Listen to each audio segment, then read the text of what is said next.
Bonjour Julien Le Tartre, vous êtes conseiller des Français de l'étranger et nous interrogeons aujourd'hui pour avoir votre vision, avoir une petite analyse des résultats notamment des élections municipales portugaises et puis aussi votre avis sur les élections sénatoriales des Français de l'étranger. Commençons par les élections municipales portugaises, des élections un peu surprenantes quand même dans leurs résultats. Bonjour Jean-Guillaume. Ah oui, je pense que ça a été une soirée de surprise, ou plutôt une nuit de surprise, parce que tout le monde s'attendait à un succès du Parti Socialiste, notamment à Lisbonne, et en fait, on se rend compte que le Parti Socialiste a plutôt baissé, malgré des annonces de dernier moment d'aide ou d'utilisation d'aide européenne. Les électeurs ont plutôt été dans l'autre sens, du côté du PSD, puisqu'ils ont gagné plusieurs villes. Ils ont gagné Funchal, ils ont gagné Coimbra, ils ont gagné Lisbonne, dont on reparlera après.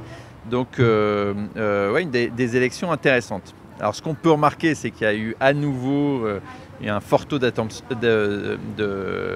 d'abstention. Merci.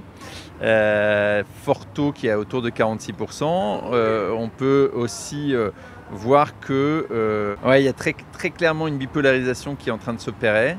Les petits partis sont en train de disparaître. Le parti sur lequel il y avait une certaine attente de résultats, qui est Chega, parti populiste, je le rappelle, n'a pas fait les résultats que les gens attendaient. Donc ça, c'est plutôt une bonne nouvelle pour la démocratie. Et donc il y a le Parti Socialiste qui sort quand même avec le plus grand nombre de voix de ces élections, et le PSD qui s'est renforcé. Et là encore, malgré ce que pouvaient dire les sondages jusqu'à présent. Donc on retrouve deux mots de la vie politique française, à savoir une forte abstention et des sondages absolument pas fiables. Oui, alors la forte abstention, malheureusement, c'est une réalité au Portugal. Le vote, il y a souvent beaucoup d'abstention. Et puis les sondages, ouais, quand on lit des sondages d'il y a une quinzaine de jours qui donnent le maire actuel de Lisbonne à 37% et son concurrent Carlos Moedas à 28%, et qu'au final Carlos Moedas gagne les élections, on se dit qu'il y a effectivement un petit problème de sondage. Alors, qu'en est-il des élections sénatoriales? Expliquez-nous un petit peu ce qui s'est passé ce même week-end. Alors, même week-end, grosse journée d'élection, parce que j'étais hier matin à Paris pour voter pour les sénateurs des Français de l'étranger.